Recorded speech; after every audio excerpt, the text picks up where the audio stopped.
Aloha guys, you are looking at a Birmingham heavy industry uh, piece of machinery, 30-foot tracks. Check this sucker out, man. All right.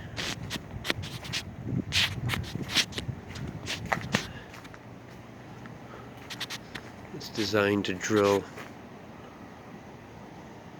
massive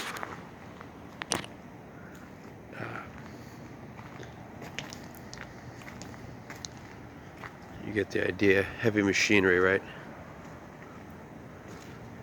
But here's the point, all right?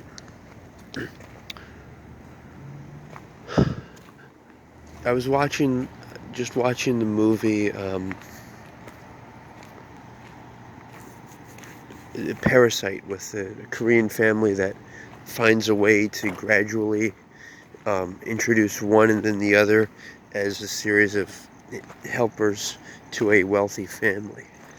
And the ending, I actually left at the ending, being that it was quite disturbing. But the reality is that I should have been disturbed before. I should have been disturbed. I got disturbed when the guy eventually escaped and killed one of the. Well, I don't want to spoil the story if you haven't seen it, um, but the point is there were scenes where an unmarried couple was, uh, you know, kissing, and my advice to you is any pornography that's not loving husband and wife or husband and husband, whatever, delete that. Do not approve of that because it's in defiance of truth and purity, and we are purity, and purity is not afraid. Purity is able to control itself, respect itself, love itself. Here's another crane. There's the Birmingham. Serious fucking piece of machinery, man. Um, they're gonna drill pilot holes for in order to have. They're gonna build a magnificent structure here. I need you guys to have a clear sense that you are bigger than any structure, any single person, any city, any mountain, that you are that. All that is. Again, we're also seeing here, you can see the gantry crane. I've got my flashlight up there on it.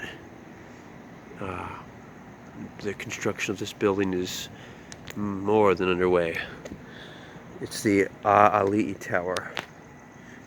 And what I want to say, guys, is that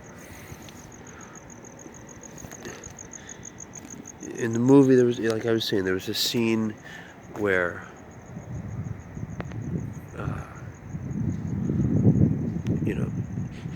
there was kissing of two people not married. There was a scene. It's interesting, that psychology concept where people actually root for the bad things to happen because they're on the side of the way that person portrays it. Like there's those experiments where the doctor says to keep going and then you follow. So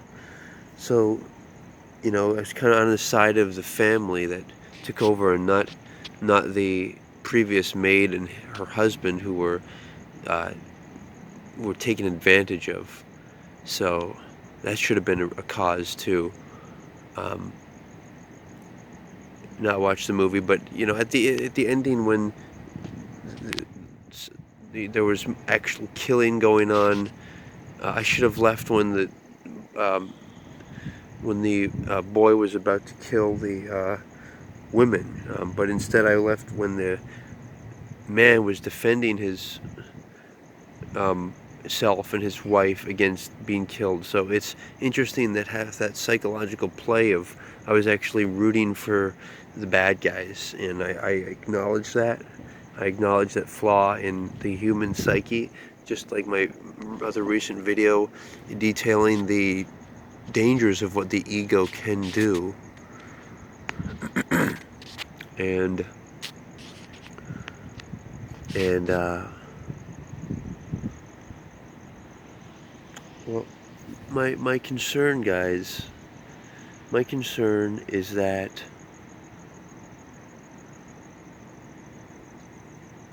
unless we take the time to bring this to our awareness, and another big thing is I don't want to be intimate with somebody until the world is at peace, until there are peace in the world, and until bad people are taken off the streets. And to me, I don't have so much interest in family until then. I can't really feel comfortable being intimate and close and investing all that time in making a family and having a wife and all of that.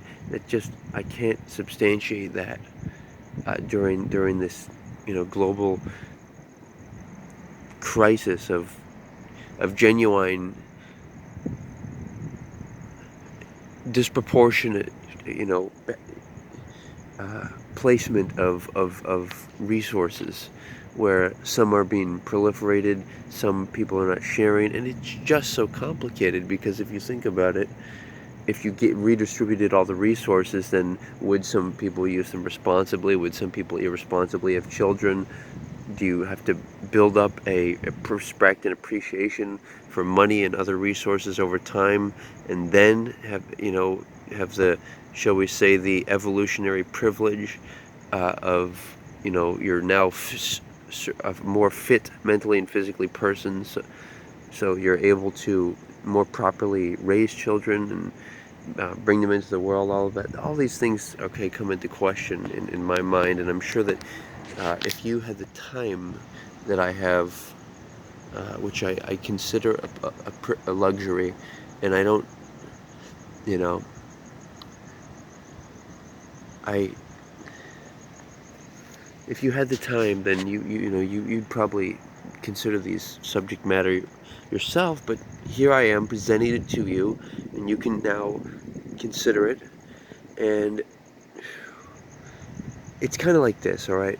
I like the general themes of, say, certain religions and their aim towards purity and whatnot. But if you look into the contradictions in them, for example, homophobic themes, uh, what else?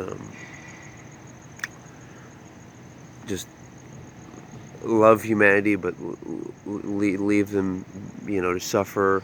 Uh, People wait for them to wait for a savior, a hero to save things and figure out instead of figuring out yourself. How do you like the nice lighting effect? There, I put on a nice lighting effect to just dim things. This is a serious subject matter, and I'm glad you're sticking in, along with it.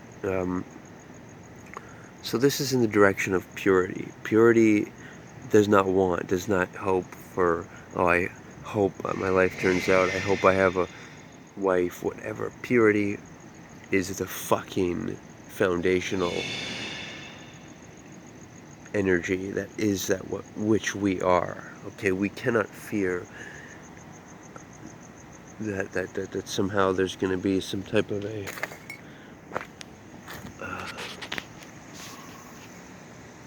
oh, look, there's a Chris, I want to zoom in on this tree here. That's nice, yeah. Let's see if I can, there we go, got it. But I think you're starting to grasp the seriousness of my concern. My concern is that one thing is men and women associating together. I've brought up these themes recently, this idea of, in the Hawaiian Kingdom, that there was no, men and women didn't associate with each other. In fact, it was a social space given, so the collective brotherhoods of men respectively with each other, and separately women with each other could congregate and socialize and engage. And what I want to suggest is that a uh, retracing our steps to that would bring about more peace. And just checking out this construction site. Let's see what's going on. They've got all these huge metal girders here. If you could check these out with me. Looks like this is all going to be used for... This is an interesting machine. I'm not sure what it is. It must be the... Let's take a look at it. What is this thing? It must be some type of, arm for a drill. There must be a drill bit that goes in the bottom there, a massive drill. But yeah, we're looking at some serious serious construction equipment.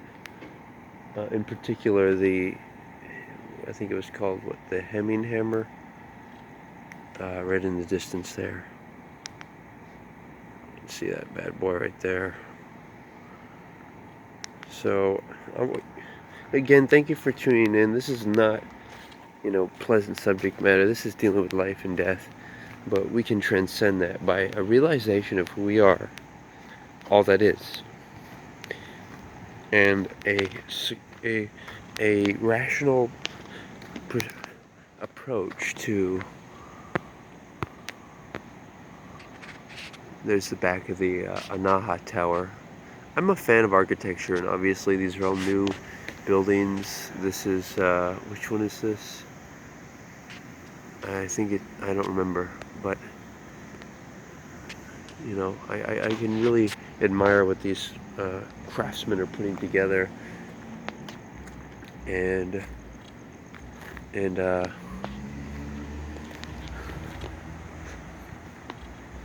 so it's a serious subject matter, right? It's life and death. It's, would you kill your child if the child was mentally or physically malformed and couldn't live a good life? Would your wife kill that child humanely? Of course. Would you humanely put down your spouse if this, it looks like, is just a pool where they're starting to do some initial digging here. If your wife had a shock, was paralyzed, would you be willing to put her down humanely? So, these are questions that they're, it's what it is, okay, guys, is it's giving somebody your soul. It's giving somebody your energy, your time, all the energy that you need for your dreams, giving it to them because you have an assurance that they will in turn, they have the same dreams. So it's okay, that's the term dream mate. It's very serious.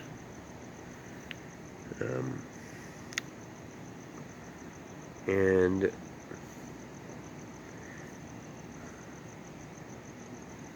so it's just a question of how much truth do you want in your life? How much do you want to feel free?